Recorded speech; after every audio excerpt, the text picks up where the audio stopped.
Hop là. La vitesse de détente qu'ils ont. Quand même.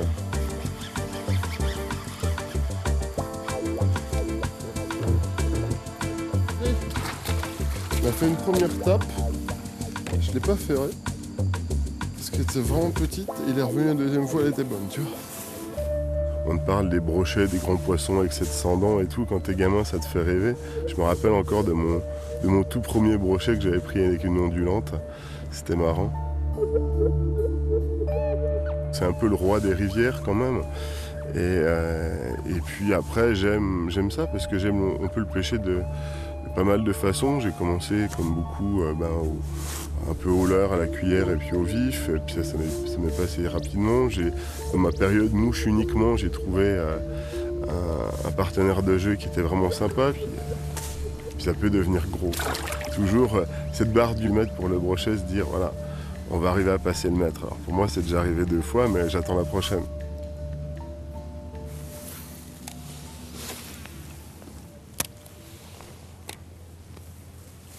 Pour la pêche du brochet en linéaire, les premiers leurres qu'on a utilisés, c'était des shad, beaucoup en lac.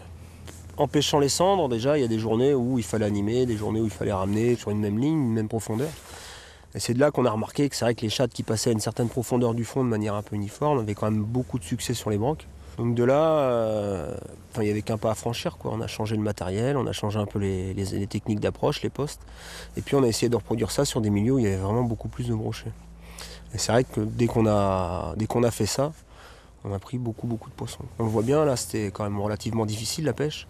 C'est une des techniques qui prend quasiment tout le temps, quoi, toute l'année. C'est pas forcément la meilleure sur le moment, mais je dirais que celui qui veut faire des brochets toute l'année, si moi j'avais qu'une technique à garder, ce serait des shads en variant la taille et puis les grammages, mais ce serait pêché comme ça. Après, le plus dur, ça reste tout le temps de trouver le bon compromis entre la taille du leurre, le grammage, pour avoir une évolution au niveau de la profondeur et de la vitesse qui va plaire aux poissons. Autant il y a des journées où il faudra aller très vite, des journées où il faudra aller beaucoup plus lentement. Et c'est là où la technique devient hyper sympa et subtile, parce qu'on se rend vite compte que d'un grammage à l'autre, d'un leurre à l'autre, on n'a pas du tout les mêmes rendements, même si on a l'impression de pêcher pareil. Si tu sens que c'est vraiment une grosse touche appuyée et que c'est une latérale, t'as besoin de serrer moins fort que sur les petites touches qu'on prend. Là. Parce que c'est vrai que c'est souvent comme ça qu'il coupe, quoi. S'il prend vraiment de l'élan sur tout le côté et que toi tu ferres en plus très ample à l'opposé, le bas de ligne il passe de la première dent à la dernière et c'est souvent là qu'il n'aime pas le voyage. Soit c'est on, soit c'est off, quoi. Mais s'il est vraiment sur on, ça peut être des grands moments de pêche. Pendant longtemps, ça a été écrit que c'était des poissons solitaires, mais c'est vrai qu'il y a beaucoup de milieux.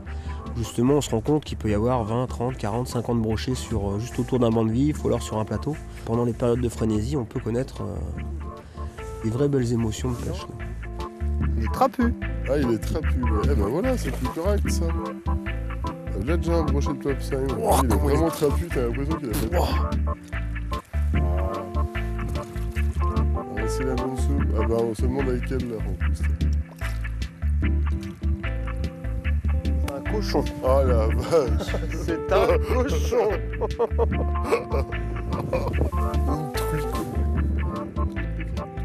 Jolie capture de brochet, c'était avec David justement. Donc, on pêchait un lac, on pêchait Vassivière, donc on était à l'automne, on pêchait des cendres et des perches au plomb. Donc avec des petites cannes spinning d'1,80 m là. Et on a fait plusieurs cendres sur un même poste, mais des jolis poissons, des poissons de 60. Au bout d'un moment, ça s'est arrêté net et on a insisté. Pour finir, j'ai fait un poisson que j'ai eu la chance de prendre qui faisait 1,23 m, quoi. La particularité, c'est que quand on l'a pris, donc j'ai pris avec un plomb, c'est rien du tout. Et il avait encore une queue des cendres qu'on prenait à plat dans le fond du gosier, quoi. On a passé un grand moment parce que les conditions étaient quand même difficiles, il faisait froid, tout ça. Mais c'est vrai que voir ce poisson arriver sur une toute petite canne, là, c'était un vrai bon moment. Puis en plus c'était entre amis, donc quand c'est comme ça, ça compte double.